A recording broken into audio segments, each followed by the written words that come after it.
good. So good.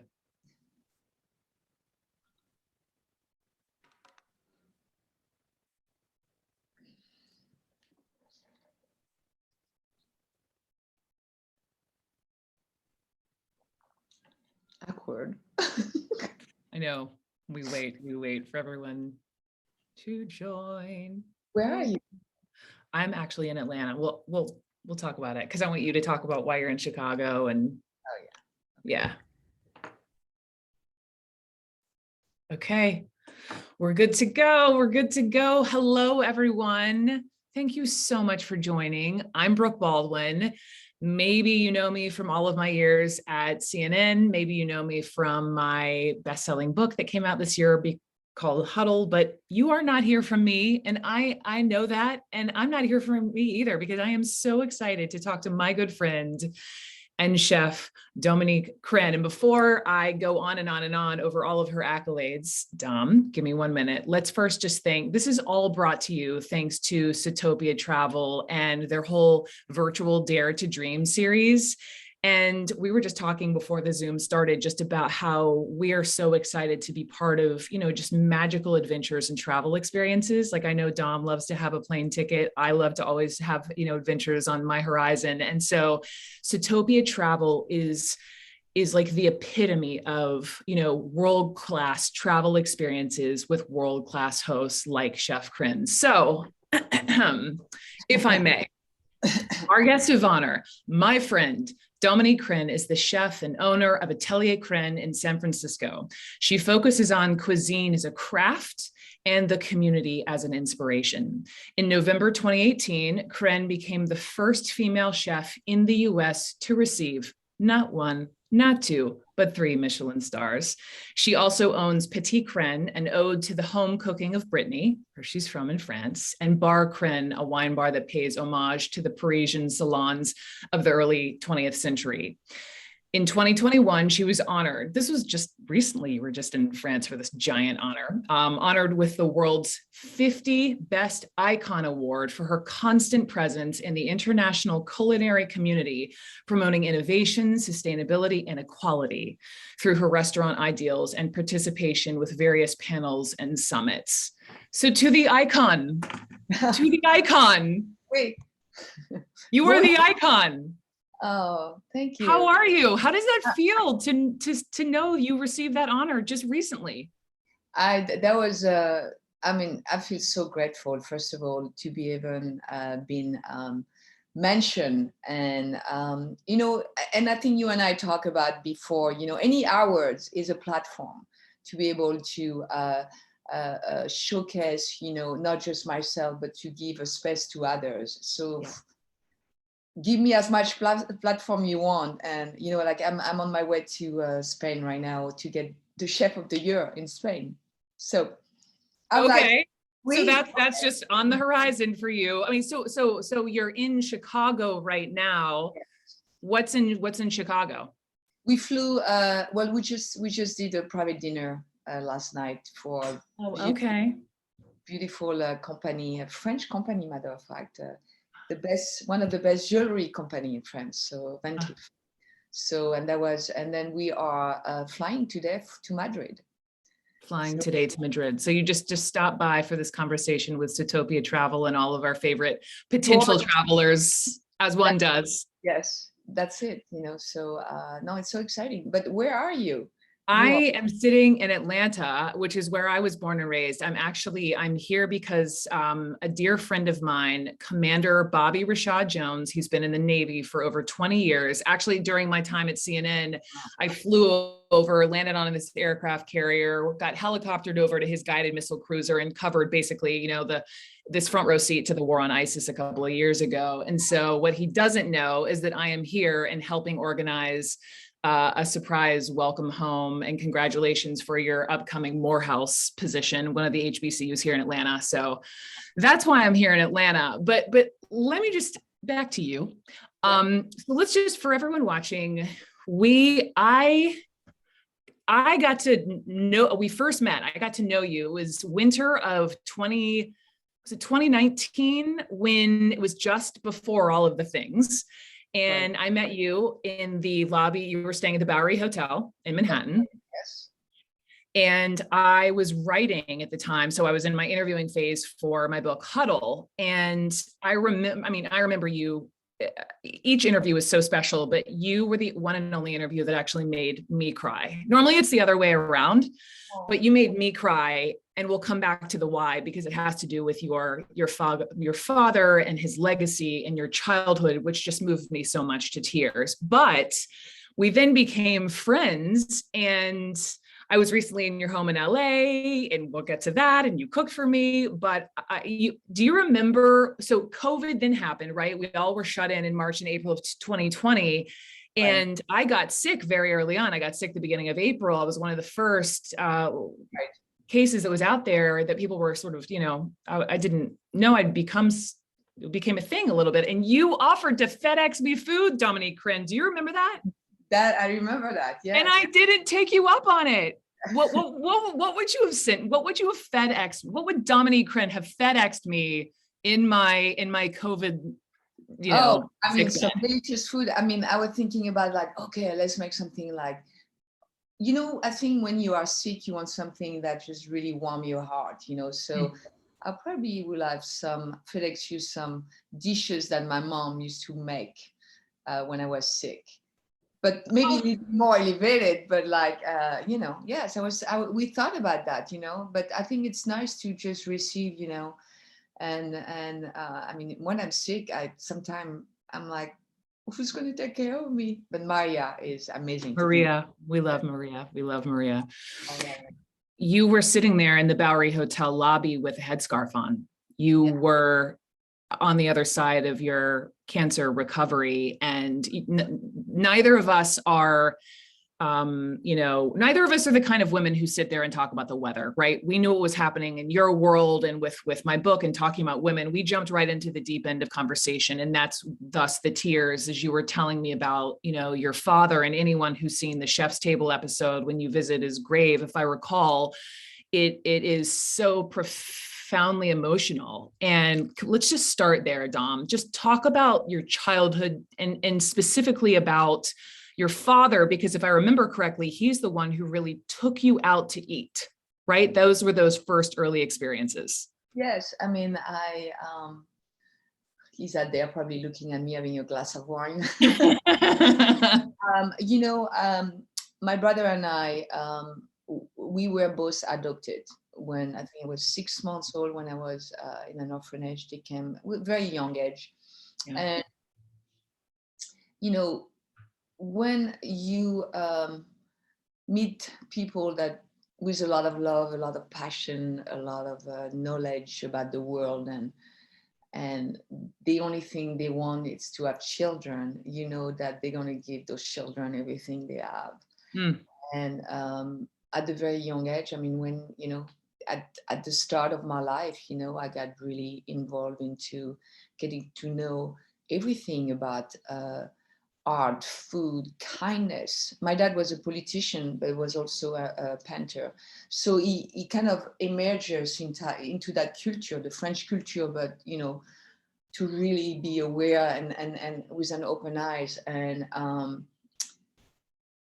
he talked to me and my brother at a very young age about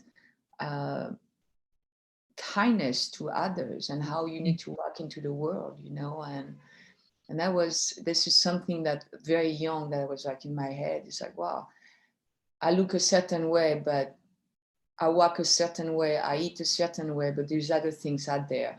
And I think through food, it taught us that food is also a vehicle to learn the culture and the others. So food is very important in any one upbringing, And I remember when I came to the United States, I was a little bit like a surprise. I couldn't find my footing in the United States. Like, okay, where is the food here? Where is the core of the society? Where is the culture? So I think that's my father understood at a very young age. For us to understand about life, we needed to go and eat to great restaurant, and this is true.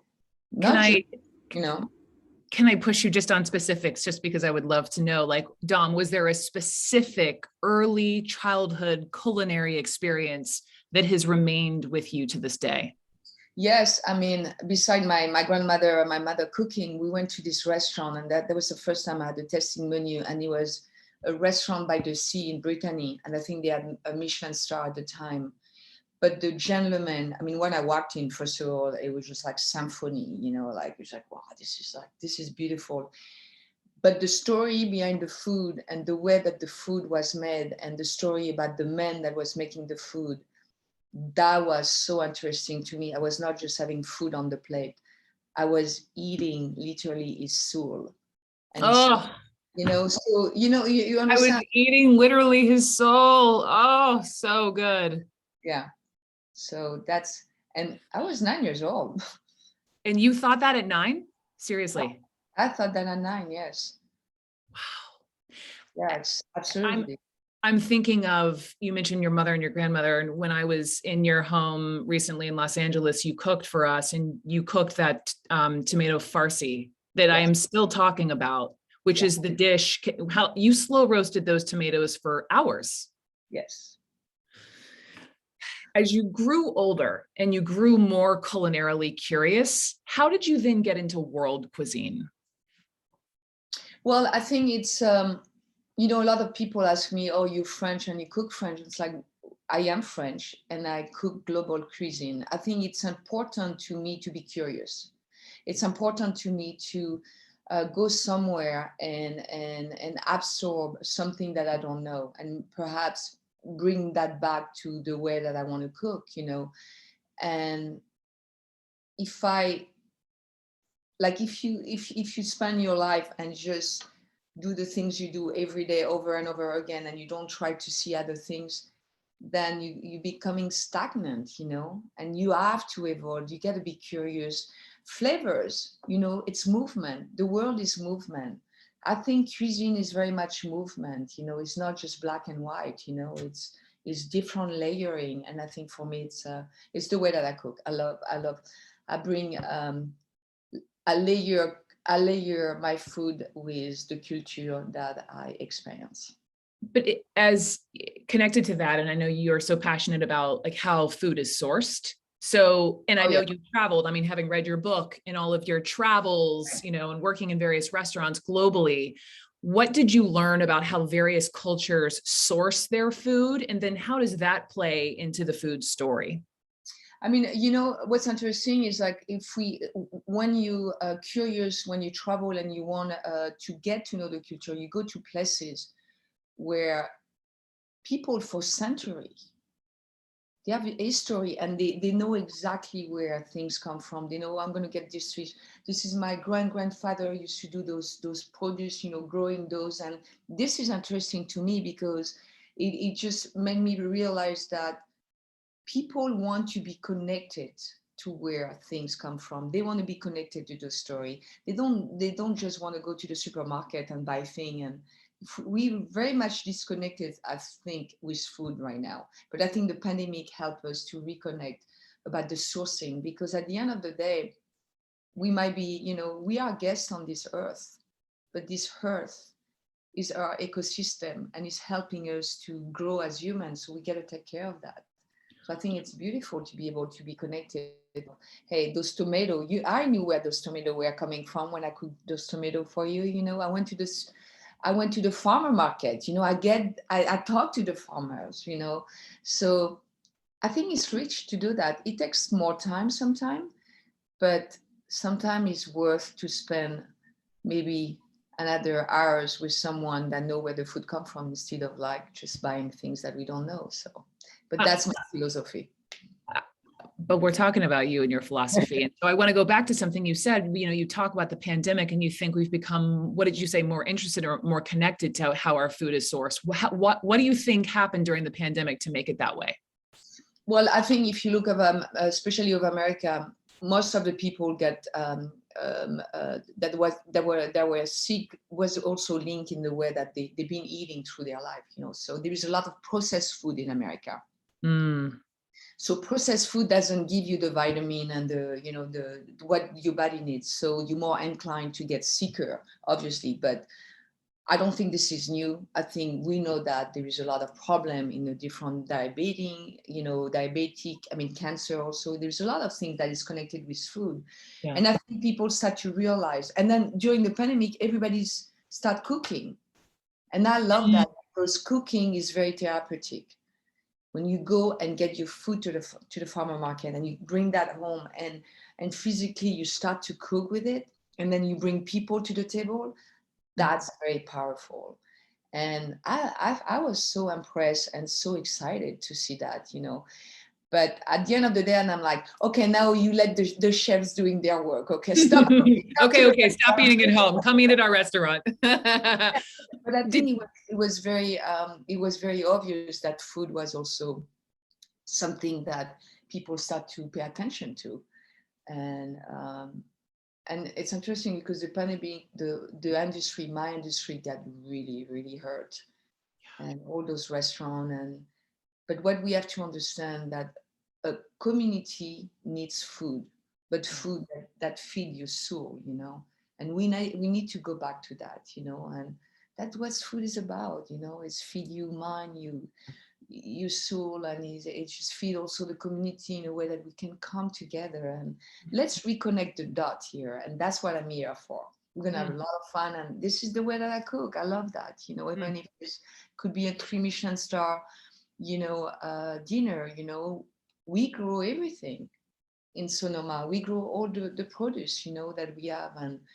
But the beauty of this is we know, and we know the work and the hard work, and we know that I'm going to put something in your mouth that's going to make you feel good also. So. And still have you talking about it months and months later, as I can personally attest. When I first came to you for that original interview for my book, you know, the lens at which I was looking at the culinary industry overall was about how they're so, I don't even know if it's fewer women chefs, but I know that a lot of you get frustrated at how the writers would come to you and say, why aren't there more women chefs? And you would say, they exist, you know, you just don't talk to them, and how you've lifted up other women in this industry. But you yourself, chef, have, you know, it's been such a male dominated, swashbuckling, you know, industry, where I know you told me stories of being, you know, accidentally slashed in the kitchen and you're forced to continue on, or called names we won't, you know, utter here. Can you just for people watching who care about, you know, equality and women in this industry, tell us just one story about what that was like, and how you then took that experience and created what you have in San Francisco. Well, I mean, it's interesting, you know, as you know, I was not trained in the kitchen. I have an international business degree and bachelor in economy. So but I knew the kitchen in France because my dad used to take me to those restaurants with his best friend, and I knew there was something that I didn't like sometimes, you know, I didn't like that macho, you know. But in France. In France, but it's also in the United States. Yes. And it's all over the world, and it's still going on. But you know, it just become a business, and it's becoming this, like, this restaurant is for, you know, you got to be tough, you got to do this, and it's a business and all that. And women are not looked at someone that could carry that business, you know.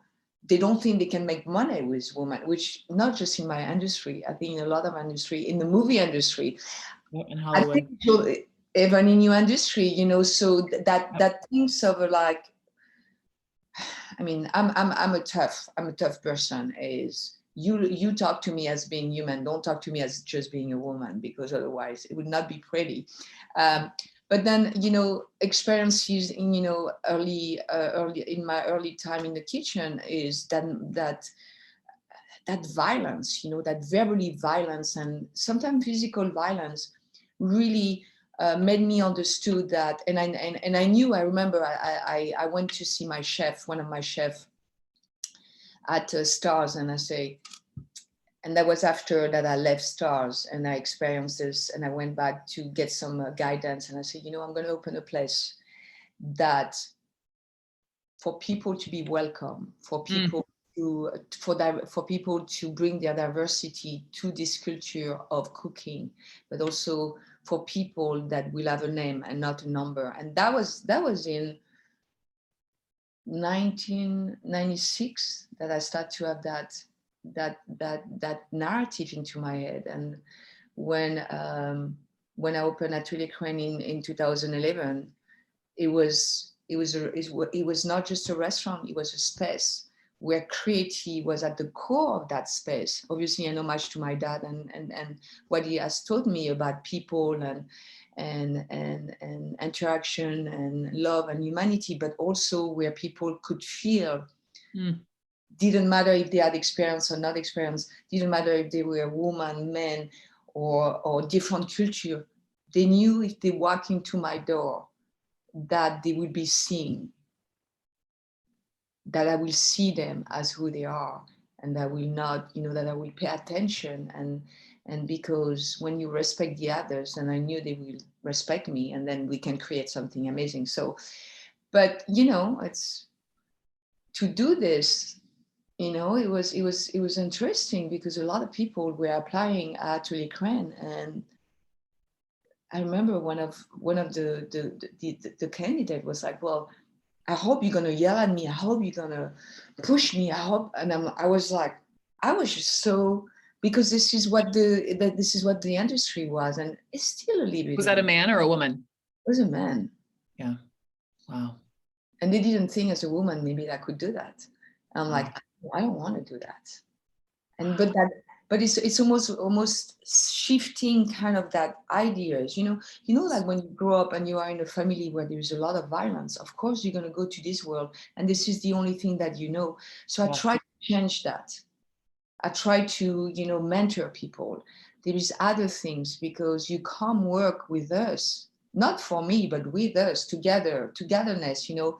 And when you go home, you can bring those knowledge to your family, and maybe you can be a better person also. So that's I know that seems to be very philosophic, but at the end of the day, this is a very important part of what we're doing with the company, and I think it goes a long way. No, I think it's a huge part of, you know, when people walk into and they're going to have this, they're going to drop some money and they're going to have a special dining experience. You know, it's nice to also know in the back of the house and in the kitchen and even in the front of the house, you know, that is the philosophy, that is the culture, you know, throughout. It's not like, well, don't go behind the doors because it's all fine out here, but you know, back there it's a mess. So that matters. I remember when we first interviewed and you said, I make sure everyone, when they walk in the door, they say hello and they say goodbye at the end of the day. It sounds so simple, but that matters, right? For people to be seen. So you opened in 2011. Do you remember when you got your first star? Yeah, well, we were like, yeah, I remember, because that was like 6 months after the opening. And I'm telling you, the opening is like, I walk into this place where the oven didn't work. We didn't have any money and we were like, okay. And then I remember it was one and two other people, and we were really excited to open something that was very special, but I didn't expect that I mean, I already got a star before, but suddenly we were celebrated for what we were doing, because we were doing something different. And then I realized, it's like, okay, so I'm also representing women in the world. And I wanted those young women that are at cooking school to look at me and to look what I achieved, to say, you know, I can also do that. So that was also something I was like, wow, this is cool. Okay, so if I can do that, I can do more. And then the rest I mean, when you got your first star, how do you celebrate that? What does that look like? Well, you have to understand that Michelin is a French company, and this is what I grew up with. And that's what my dad was, you know, eating literally at Michelin Star in France. And I was I remember when I got my first one, I was crying, and I was crying with my mother because I said, Mm. Mm. Yeah. sorry, is it's not about the star in itself, but it's about not being able to have you that. Yeah. Because you know what? And he was like, why are you trying them? No, but it was also, I remember when my dad understood when I was starting to cook. And at the beginning, he didn't understand. He was like, you can do anything you want. What Mm. you can be a chef. And I remember the first time I had a little write-up in the newspaper, and I cut it, and I sent it to my mom and to my dad. And it was like my picture with a write-up about the food that I was doing. It was in San Francisco, and it was a little one. And it was at the Miyako. I remember I was doing that was my first job as really a chef there. And then he picked up the phone, and the first time he was like, I'm so proud of you.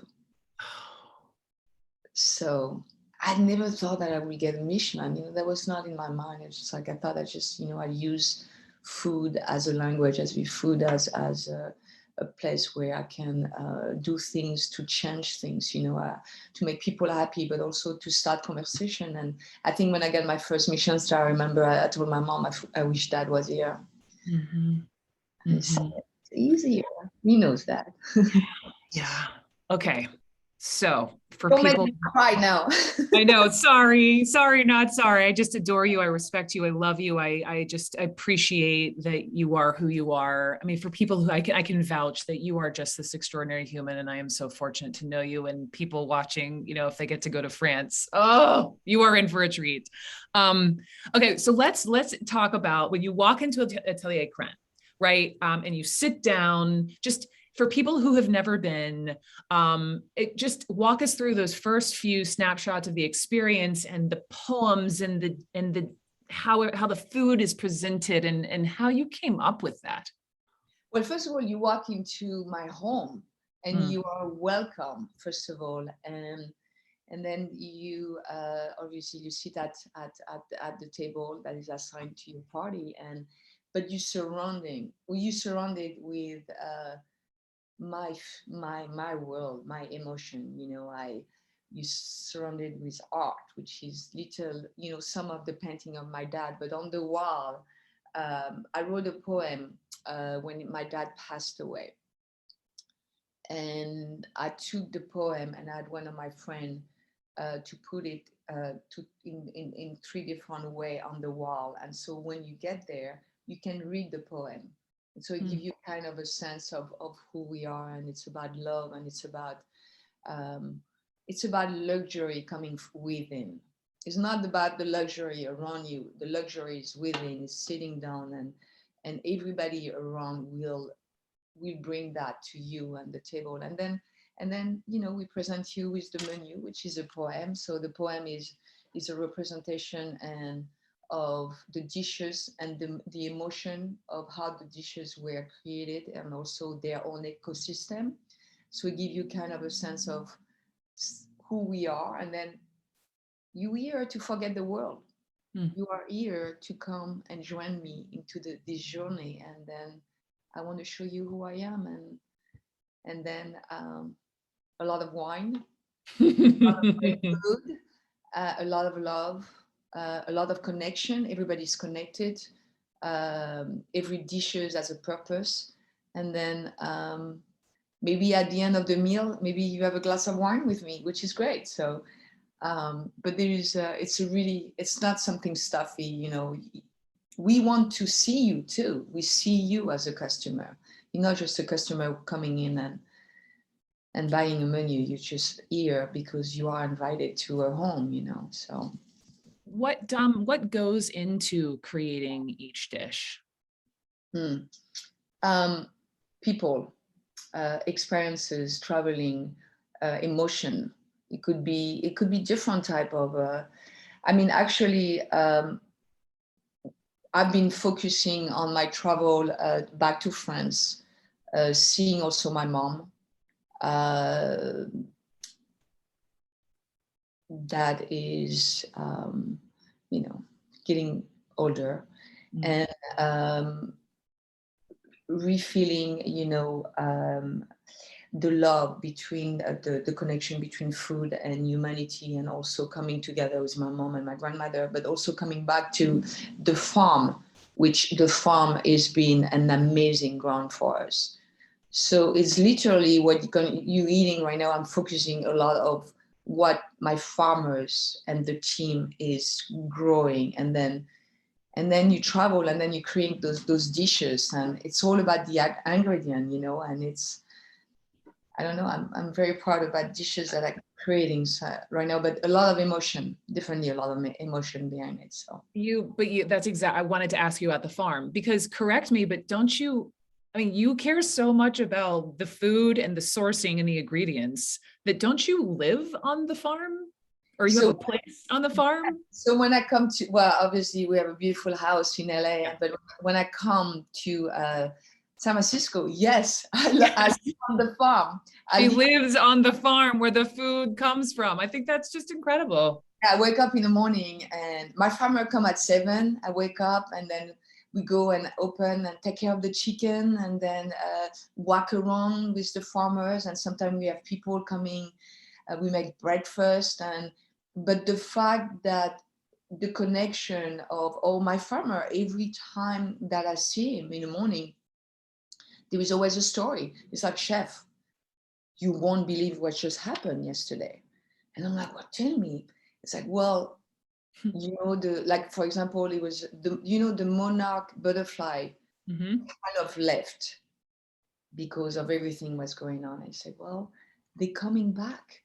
And he started to point them out, because we're recreating an ecosystem for the birds and for the butterfly. We have some beehive, and the soil that we've been working, and it's like we do a regenerative agriculture, and everything is biodynamic and all that, and it's crazy. Like, you wake up in the morning and you have like the birds, you know, singing, and it's just like you feel that you're somewhere else. It's so powerful. It's so powerful to wake up and to just walk into that farm, and it's magical. Can you be more specific though? I mean, describe the excitement as you're there with the farmer. I guess the excitement over surprises that you find, maybe good or bad, that go into, you know, that helps lead the way to a 3-star Michelin dish that night. Well, it's you know, when you walk through the farm, and then you start to, like, you know, your farmer hand you know, and herbs that is indigenous, you know, that we just planted, and suddenly you eat it, and you're like, and you have all those tastes in your mouth, but then you start to know the story about the herbs, and you're like, oh my God, we need to create something around that. Or and then the finding of maybe that week where there's a story behind it, and you meet someone, and it's like, oh, this herb would be, or this vegetable, let's recreate that, you know. So there's a lot of thought behind it, but like right now it's really focused on the product and what we've been growing, and the story and the feeling and the emotion. And I mean, the menu is there's a lot of vegetable right now that we're using. So I make I make vegetable look sexy and delicious. You know? Give me an example of a sexy vegetable, Dom. What's an example of, you know, something you would find that you create an entire dish around? Beets. I just put that on the menu, and I call it the beat of my heart. But it's taking the beats and then understanding the profile of that product, the story of that product, and really, it's literally, to make that dish is a 5 days process. 5 days process to make the dish. Wow. And then when you eat it, you feel that just you take the bits outside of the soul and you put it in your mouth. It's really about bits. We were talking just recently about, the spirituality and the soul of food. Food for life, I think was the phrase you use. And so I want to let's talk about France. Like, what does France get so right as a country from, agriculture to just accessibility? I think France get the terroir. Mm. I think it's very important in France. You can go to the north, or you're not going to have the same thing that if you go to the south. The terroir is the time and place where you are is very important. And I grew up with that. I mean, Brittany is 99% agriculture. So this is, when you get things from Brittany, they're from Brittany. You can go to the south of France, which is a different type of cooking. They get other things out there, but the terroir, I think they got that. They understand that. And if you grow up with your grandmother from Les Alpes, she will not cook the same way that if you grow up with a grandmother that come from Brittany. And that's the beauty of this, the respect of where you are.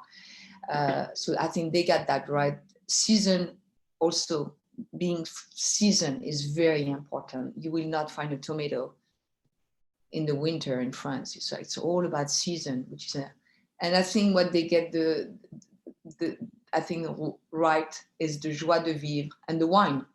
Mm-hmm. I think so, So, and it's around the table. It's about food. It's about, So I think that's what France is about. But the thing too that my English husband bangs on about, loving French cuisine is that you do not have to be so wealthy to eat well. And that, you're driving in Provence and you see road workers, with a checkered tablecloth at, 1 p.m.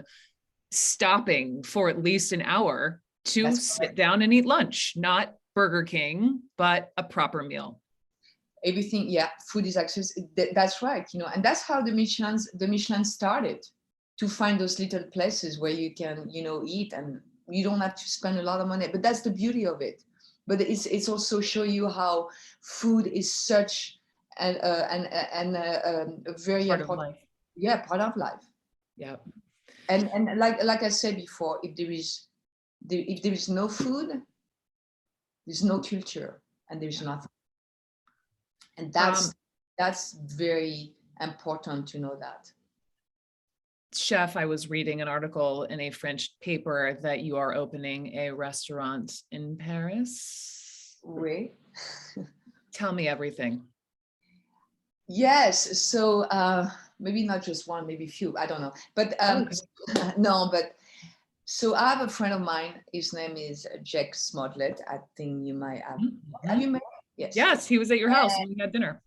And then we were, he's from New Orleans and all that. And obviously Maria is involved also in that project. And it's about bringing global cuisine together and creating something that I think Paris needs that. Paris is beautiful, but every time I go to Paris is always those little bistros that are amazing. We want to bring something else there because now it's becoming a world place, and so we thought about, kind of French Nola, New Orleans, meeting California, meeting the little French, and, simplicity with sophistication, with a lot of beautiful food on the table, but with like a little bit of maybe New Orleans style music, party, and so that's where we're looking like life on the plate. So that's where we're looking for. What's your timetable for those of us drooling at the moment? Well, I mean, it's interesting because we are going to go see a space in a couple of days. Okay. I won't press you for too much more, but so a little bit of New Orleans, a little bit of California, bringing it to France, bringing life to the plate. It's really it's going to be a place of beauty, a place of respect, a place of where you can laugh, where you can dance, maybe where you can be you. There is, and I know you're going to laugh when I say, but do you remember when, it's not going to be studio, but Studio 54 was I was so attracted to Studio 54 because Studio 54 lets you be who you want to be. Like you're only your most fabulous self. I mean, all the things that I've read. Yes. That's what we want French Nola to be, with food. Okay, French Nola. We were also talking about France, and you were saying how you had been, because my husband was saying this, not having been able to go back to England for 2 years because of COVID. You were sort of stuck in America, and I'm just curious how, having now been able to go home to France, how has that made you appreciate France? Has it made you appreciate France in a way that perhaps you hadn't before? Yes, because when you start to reconnect with yourself, but then you start to realize that you have to pay attention everywhere you go. And for me, is almost feeling everything around me. Even like, we remember when I went to see my mom in Brittany, I took her to this little restaurant in Le Cronan, which is the beautiful little restaurant where the husband cook with his wife, is in the front of the house and is a back. But just go there, and all the detail and the feeling and how people connect with you. It's so important to make sure that you pay attention and you don't take anything for granted. And France is one of the most beautiful countries in the world, but the people of France are just amazing. And the richness of the story, you can go everywhere, like Cognac, for example, where the Domaine des Étangs is just beautiful. And then, and I want also to bring back to United States, where people, if they ask me about France is not just Paris and south of France. France is everything, everywhere. And I want people to start to get to know that country, because it's magnificent, So when you come in New Year's Eve, we're gonna Yes. So. Bringing in 2022 with you and Maria in Paris, I cannot wait. You mentioned Domaine des Étangs. So let's get to it. For everyone who's already fallen totally head over heels in love with you and the idea of how you cook, and with emotion and story and love. So next year, you are hosting this culinary event of the year in France at the Domaine des Étangs. It's in southwest of France, for this small, very lucky group of guests to join you in this culinary adventure. Can you just give us a tease? What will you bring to this? I know it's multiple nights. Well, I think I don't know, it's a surprise. No, what I'm going to do, I think what we're going to do, and I think that's going to be very important, that every day is going to be a special day. Every day is going to be surrounded with experiences of the moment, the emotion of the moment, and also surprising, and that's, I want to submerge, everyone in where they're going to be, and first of all, this is one of the most beautiful part of France. And a lot of people that I know that are very close to me love that part of France, but I think a lot of people don't know that part of France, which is amazing. And tell us about that part of France if we haven't been. Where is it, and what makes it special? Well, southwest, Cognac. It's in Cognac area, but it's surrounded with. It's a very hearty part. There is a lot of wine. There is a lot of a beautiful, obviously liquor, and it's not sunny like south of France, but it's sunny in the heart of people out there. It's kindness. It's terroir. It's the terroir of France. I really love that area. When I go to Brittany, I like to go before to Brittany, to that area, because it's so rich in history and it's so rich in food. And obviously craftsmanship also is very rich out there. But it's absolutely beautiful. Architecture is beautiful. France's history is amazing, and you can maybe take back in time.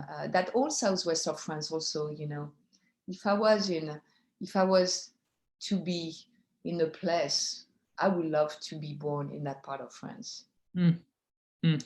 'cause I love it. I love If, it. if for everyone watching, interested potentially in taking part, I know a lot of people are already interested. So people are going to be fighting for spots to, go to this region of France and be part of this beautiful, multi-night culinary experience with Chef Kren. Go to Satopia. It's satopiatravel.com. And I've got a handful of questions from just people who are in the audience. And so let me say thank you to everyone who've asked these questions. And so, Chef, let's begin with Susan Otto from the US. She asks, you have accomplished so much. What dream is still ahead of you?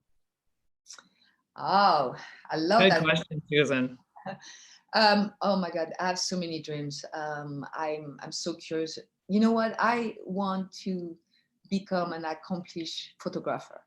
Ooh, tell me more. Well, so this is the story. I wanted to attend l'École Lumière when I was doing my bachelor in economy in France. And at the time, they didn't allow that diploma. They wanted people to have studied mathematics and science to get into the school. And I got really hurt. And because I think photography, and that's what we do, visual is very important to me, but it's also emotional, when I take picture. And I want to become something and tell story through my picture. So that's one of the dreams that I will achieve, because always dream come true. Dreams, it's to get to know things that I don't know, to discover things that I don't know. I want to travel through country that I don't know. That's dream, and countries sometimes that are hard to travel to. Can you give us example of that? I mean, you've been all over the world. What's a place that you have not been that you would like to see? Well, I haven't been to that area in Tibet. I've never been to that area. That's something that I want to go to. There is. I've never been to the North Pole. I would love to go there to just. There's a lot of things also that it's pretty emotional over there, because I want to. It's a part also of the ecosystem, and I want to see what's going on. There is part of South of America that I haven't been. I would love to do a road trip through it, but it's difficult sometimes. And we just came back from Kenya, which was those photos. If you all do not follow this beautiful woman on social media, what's your Instagram, Dom? Dominique Crenn. Yeah. But it made us understand the connection between nature and human and the wildlife. That was magical. But Africa in a whole just really, really interests me for a lot of reasons, because I have some of my DNA somewhere. Egypt also is a place that, because I think I get some Egyptian DNA also, which is interesting. But I'm interested in, I want to travel to culture that I don't know. I want to meet people that I don't know. I want to see something in nature that I don't know. I want to be able to say that at the end of my life, I know the world. I will never know the whole world, but I know a lot of things, and that helped me to become a better person. So. Yes, best way to grow. Best way to grow. So that's my dream. That's a mighty good dream. I've got a question from Lixi Linias from Spain. What is the biggest challenge for a 3-star chef to be able to keep innovating and bringing more to the gastronomy world? I don't know about the biggest challenge about. It's a good question. Yet we don't. Personally, I don't look at 3 Michelin stars like this. For me, it's a platform, and that platform allows me to be creative and to evolve every day. So that's not a challenge, but that's a push that helps us to push ourselves. Let me ask a different version of it. Just looking back at your entire career, what was one of the bigger challenges for you to overcome? Well, cancer was the biggest challenge to overcome. So, yeah, The other things was easy. It was annoying and frustrated, but I think yeah, that was different. Yeah, you are one tough lady. Margaret Kemp from the UK asks, name 2 of your strengths and 2 of your weaknesses as a chef. I'll start. It's sort of a 2-parter. You start there. 2 of your strengths and 2 of your weaknesses as a chef. Okay, my strength, I think I will say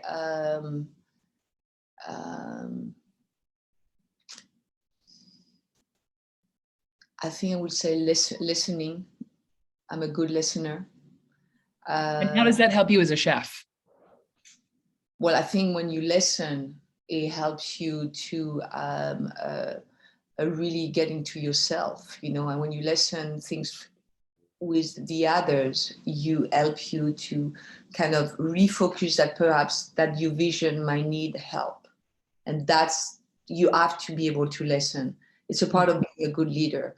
Because if you're a chef and you say, hey, I want to do this is my vision, this is my dish, you don't have any saying, then you're not going anywhere. So great listener that allow me to be able to evolve into my cooking. I think one of my strengths also, I'm a French person. I make killer sauces. So I make killer sauces. I think my weakness, sometimes I could be, I'm an Aries, so I think I jump on things very fast because I want them instead of like calming down and just, I'm working on this. You know, I don't think this is a weakness, but I'm very vulnerable on a lot of things, and people think it's a weakness, but I think this is a strength. But it could be, you know, sometimes vulnerable and emotion could also maybe take over sometime. So I'm working on that, but I use that maybe weakness to become a strength. So what other weakness? No, those are two good ones. And I hear you on vulnerability, and I think it is a total strength. And gosh, I just love how open emotionally you are. Margaret also asks, which chef has influenced your culinary attitude?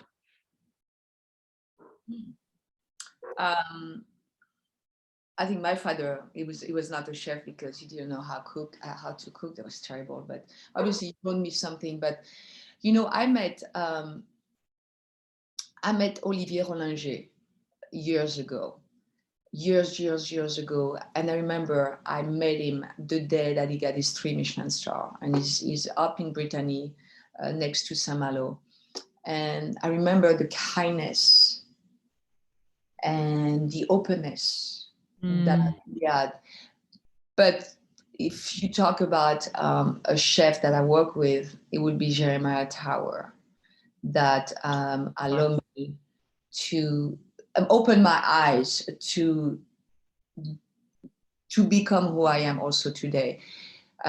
What he has gave me, at the time when I was just starting, he enabled me to be creative, but he also saw me who I was, not just a number. And that, I think that really helped me to the kindness. You have to work, you know, it's a kitchen is tough, you know, but being kind and also seeing the other, that it's also listening to the other, that was very important. So I would say those 2 people, but my grandmother, my mom, and my dad, I think made me who I am today. So. Yes. Emma Louise from New Zealand. How did the different places and travel you've done influence your food? Well, I think what it's globally is immensely, you know, because you realize that there is something out there that you might not have. So if there is a spice, or there is something, like I just came back from a Merida, Yucatan, which I love. I love the cuisine, and I love the people out there. You know, at the farm, we have a lot of peppers, you know, we grow a lot of, and that really influenced me to also use some of their technique and to bring back to some technique that I do of atelier. Like, for example, I use one of the technique. This is ancient technique that is in Mexico, which is nixtalization of, corn and all that with a lime, solution. I use that technique to with the beads, the way that we develop the beads. So I try to, sometime to find answer in life, you always have to look at the past. And at the past, when you see things, and you can go to Vietnam and you see how they do things, you can go to Mexico, you can go to Thailand, to places where there is a lot of richness. You can go to Africa too, and then you see what they have done for centuries, and you pay attention to that. And you know that if you understand it, you can bring that back. And then that's the way that I believe, the way that you evolve is to look at the past. Bring that to So beautifully said. Dominique Crenn, one more question from Catherine Chen in the USA. What is your advice for someone who wants to start culinary school and be a chef at age 50? Beautiful, congratulations. Well, I think one of the advice that I give to everyone is, when you start something, know who you are, first of all. Be confident of who you are. And obviously you get into a place where maybe it's new, but have you the confidence and know this is really what you want to do. And then from that is be curious, be humble, and just go out there and kick ass. That's what. Yes, I am taking that with me for the rest of my day and into my weekend. Thank you, my friend. Thank you for, first of all, thank you, Satopia Travel. And by the way, again, if you all are interested in spending multiple days at this world-class place in Cognac, in France, with the chef and some of perhaps your friends, go to satopiatravel.com. That is SATOPIA travel.com. Chef, I admire you. I find myself, I just feel blessed to know you. And I shall see you in Paris. I know. Thank you so much also. And please, I hope I can see all of you there. We're going to have a lot of fun and Satopia. Thank